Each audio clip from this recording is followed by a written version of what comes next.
Hello everyone, this is Himanchal Chandra and today topic of discussion is personal, local and wide area network. So first of all, what is a network? A network is two or more computers connected together in a way that allows them to share resources. By computers, we don't just mean traditional desktop computers. You might have laptops on the network or tablets, smartphones, smart TVs, netbooks, and so on.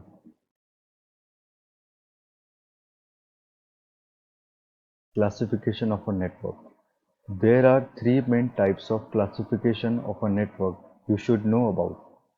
These are personal area networks or PANs, local area networks or LANs, and wide area networks or WANs. Personal area networks.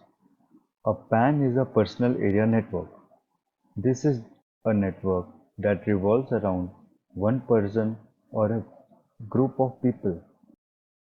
For example, it might involve just a laptop, a phone, and perhaps some wearable technology. PANs can be wired, but often there are wireless networks. The most common wireless technology used to create a PAN is Bluetooth, but other wireless technologies can be used, such as a infrared or NFC. The typical radius of a PAN is only about 10 meters, so it is very much a network for use in a small area. Typical use of a PAN. A person might set up a PAN if they want to exchange or synchronize files between their devices, or perhaps if they want to send data from some wearable technology to their phone.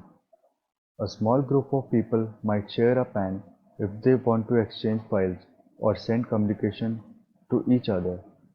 If one person has an internet connection, perhaps via their phone, they can allow others to use their internet connection by setting up a local hotspot. This is called tethering. Local area networks. A local area network is a network where the workstations are close together.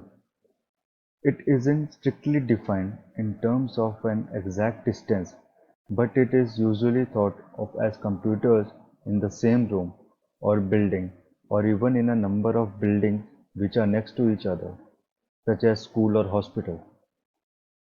The different parts of the network might be connected together using wireless signals, or they may be physical connected use, using cables such as a type known as CAT5 or using a fiber optic cable. With computers and computer equipment connected together in a LAN, user can do a number of things, like they can log in using a login name and password. This stops unauthorized user from getting access to the network. They can use any computer on the LAN, even if their most convenient one isn't working. They can easily share files and resources with other users. You only need one printer for all the users, for example. Managing a LAN has some advantages too. All files can be backed up overnight from one place. Many software applications can be installed to all computers from the file server just once. All security can be managed from the file server, such as logins and password, keeping antivirus patterns and malware protection up to date and keeping the firewall working properly.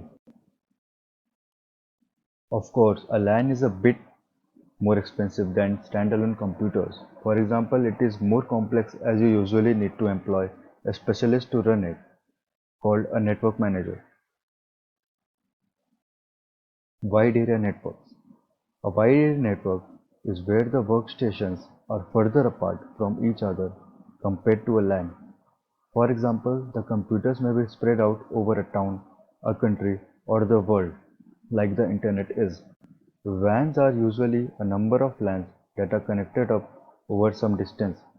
The connections are frequently made using the normal telephone cables, but they might involve fiber optic connections, wireless, microwave, or satellite, for example. Differences between LANs and WANs. LANs are spread over a smaller area, whereas WANs are spread over a larger area. WANs are usually made up of LANs connected together. LANs are usually much faster than WANs. LANs can usually send much more bigger volume of data in a second, known as bandwidth, than a WAN.